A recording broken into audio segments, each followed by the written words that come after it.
नमस्कार, आप देख रहे हैं 4 PM न्यूज नेटवर्क और मैं हूं आपके साथ प्रगति ठाकुर। महाराष्ट्र विधानसभा चुनाव की होड़ मची हुई है। लगातार इस चुनावी माहौल में सभी पार्टियां अपने अपने तेवर दिखाती फिर रही हैं और आरोप प्रत्यारोप का दौर भी लगातार जारी है। फिलहाल आपको बता दें कि महाराष्ट्र के चुनाव के लिए नामांकन में केवल कुछ ही घंटे बचे हुए हैं और जिसे लेकर पार्टियों में भी खलबली मची हुई है, क्योंकि कहीं न कहीं इस बार के महाराष्ट्र चुनाव में पार्टियों के अस्तित्व की लड़ाई है और साथ ही साथ इस अस्तित्व की लड़ाई में पारिवारिक मतभेद भी साफ तौर पर दिखाई दे रहा है, जिसमें परिवार भी आमने सामने नजर आ रहे हैं। बता दें कि महाराष्ट्र चुनाव में दो गठबंधन के बीच तकरार है, बीजेपी के नेतृत्व वाली महायुति और कांग्रेस के नेतृत्व वाली महाविकास अघाड़ी। दोनों ही पार्टियों ने महाराष्ट्र की रणभूमि में जीत सुनिश्चित करने के लिए साम दाम दंड भेद की रणनीति अपना ली है और कहीं न कहीं इस रणनीति के तहत जनता के बीच अपनी पैठ भी जमाने की पूरी कोशिश कर रही है। लेकिन जहां एक तरफ पार्टियां महाराष्ट्र की रणभूमि में जीत सुनिश्चित करने की बात कह रही हैं, तो वहीं दूसरी ओर पार्टियों के बीच अभी भी सीटों को लेकर सहमति बनती नजर नहीं आ रही है। मीडिया रिपोर्ट्स की अगर माने तो खबरें ये आ रही हैं कि दोनों ही गठबंधन में सीट शेयरिंग को लेकर बात नहीं बन पाई है। दोनों ही अलायंस अपने सहयोगी दलों के साथ सीट बंटवारे के मसले पर उलझ गए हैं और सहमति नहीं बन पाने की वजह से कई अन्य सीटें भी होल्ड पर चली गई हैं। दरअसल आपको बता दें कि महाराष्ट्र में 288 सीटों पर विधानसभा चुनाव हो रहे हैं। एक ही फेज में 20 नवंबर को वोटिंग है और 23 नवंबर को नतीजे आएंगे। नामांकन पत्र जमा करने की आखिरी तारीख 29 अक्टूबर है, यानी कि मंगलवार दोपहर 3 बजे तक ही उम्मीदवार नॉमिनेशन कर सकेंगे। उसके बाद 30 अक्टूबर को नामांकन पत्रों की जांच होगी। 4 नवंबर तक नामांकन पत्र वापस लिए जा सकते हैं। विधानसभा क्षेत्र के नजरिए से अगर देखें तो महाराष्ट्र विधानसभा एक महत्वपूर्ण क्षेत्र है, जहां दोनों ही अलायंस जीत पक्की करना चाहती हैं। अगर सीटों की बात करें तो लगातार इस चुनावी माहौल में पार्टियों के बीच सीटों को लेकर खटपट नजर आ रही है। गोदी मीडिया की अगर माने तो कहीं न कहीं एमवीए गठबंधन में सीटों को लेकर बात नहीं बन पाई है और पार्टी में सीटों को लेकर लगातार पेच भी फंसा रहा है। तो वहीं खबरें तो ये भी चलाई गई थी कि महायुति में भी सब कुछ ठीक नहीं चल रहा है और कहीं न कहीं एकनाथ शिंदे की बगावती तेवर से महाराष्ट्र चुनाव में महायुति को बड़ा झटका लग सकता है।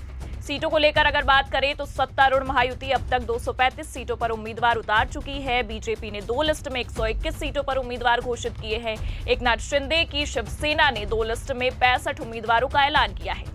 तो वहीं अजित पवार के एनसीपी ने 3 लिस्ट में 49 सीटों पर उम्मीदवार घोषित कर दिए हैं। लेकिन आपको बता दें कि महायुति ने 53 सीटों पर उम्मीदवारों का ऐलान अभी नहीं किया है, जिसे लेकर पार्टी के बीच पिछले एक हफ्ते से माथापच्ची चल रही है, जिसे लेकर लगातार महाराष्ट्र से लेकर दिल्ली तक बैठकों का दौर भी जारी है, जहां बीजेपी के आका यानी कि अमित शाह अपनी अलायंस को बचाने की जद्दोजहद में लगे हुए हैं। और कहीं न कहीं पार्टी के बीच जो बैठक हुई उसने ये भी साफ कर दिया कि जो पार्टी या जो अलायंस भाईचारे की बात करते फिरते थे, सबसे ज्यादा फूट तो उनमें ही नजर आती है और कहीं न कहीं इस भाईचारे की मिसाल अब टूटती हुई नजर आ रही है। और अगर वहीं बात करें एमवीए की तो कांग्रेस, शिवसेना, यूबीटी और एनसीपी शरद पवार गुट तीनों ही दलों ने कुल 261 सीटों पर उम्मीदवार घोषित कर दिए हैं।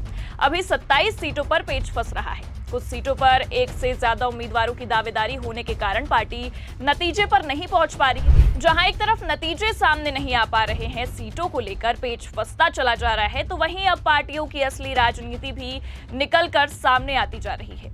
लेकिन राजनीति के इस खेल में लगातार जो सच्चाई है वो जनता के सामने तो आ ही जा रही है और जो सच्चाई सामने आ रही है इस माहौल में लगातार जनता को सच से रूबरू करवाने के लिए काफी है। बता दें कि जहां एक तरफ इस चुनावी माहौल में पार्टियां या यूं कह ले कि गठबंधन अपने अपने दावे करने से नहीं थक रहे हैं, वहीं पार्टियों की सच्चाई भी जनता के सामने है, जिससे कहीं न कहीं पार्टियों की पोल पट्टी भी खुलती जा रही है। बता दें कि भारतीय जनता पार्टी लोकसभा चुनाव के बाद ये साफ साफ समझ चुकी है कि अकेले उनका अस्तित्व भारत की जनता के बीच अब कुछ नहीं रहा है और ऐसा महाराष्ट्र चुनाव में भी देखने को मिल रहा है, जहां एक तरफ गठबंधन यानी कि महायुति अलायंस में सब कुछ ठीक ना होने की खबरें निकल कर आ रही थी, तो चुनावी तारीख आते आते ऐसी खटपट मची जिसने बीजेपी के आला कमानों की स्थिति ही बिगाड़ कर रख दी और भारतीय जनता पार्टी के कर्ता धर्ता प्रधानमंत्री मोदी और गृह मंत्री अमित शाह की मुश्किलें बढ़ गई, क्योंकि अपने लोगों को हटाकर जिन्हें मुख्यमंत्री बनाया, नामांकन के दिन आते आते वही धोखा देते नजर आ रहे हैं, बगावती तेवर दिखाते चले जा रहे हैं।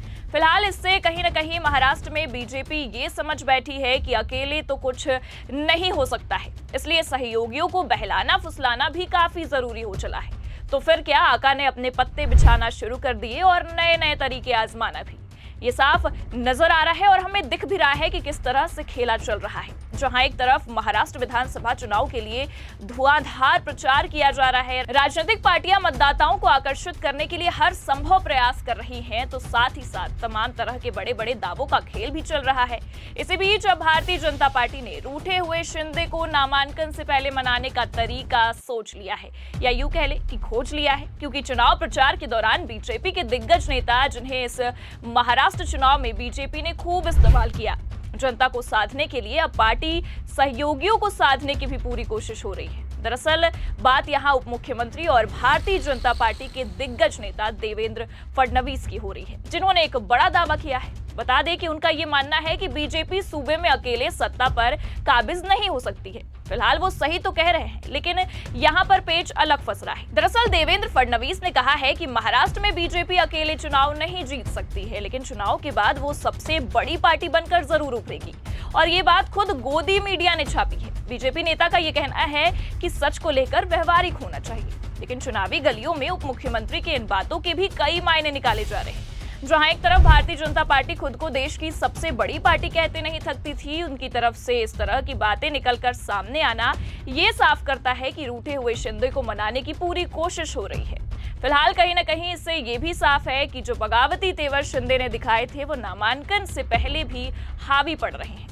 आपको बता दें कि महाराष्ट्र चुनाव के दौरान बीजेपी के खुद के समर्थकों ने भी दगा देने की पूरी कोशिश की और कोई कसर भी नहीं छोड़ी, और लगातार बगावती तेवर दिखाते हुए विपक्ष का दामन थाम लिया। इस पर भी उप मुख्यमंत्री का बयान सामने आया है। गोदी मीडिया में साफ साफ छपा हुआ है कि उन्होंने साफ तौर पर इस मामले पर मजाकिया तेवर दिखाते हुए कहा कि महत्वाकांक्षी उम्मीदवारों के लिए दुख है, जिन्हें इस विधानसभा चुनाव में मौका नहीं दिया जा सका। सूबे में मौजूदा स्थिति ऐसी हो चली है जैसे कई फिल्में बन रही हों और हर एक्टर को मुख्य किरदार मिल रहा है।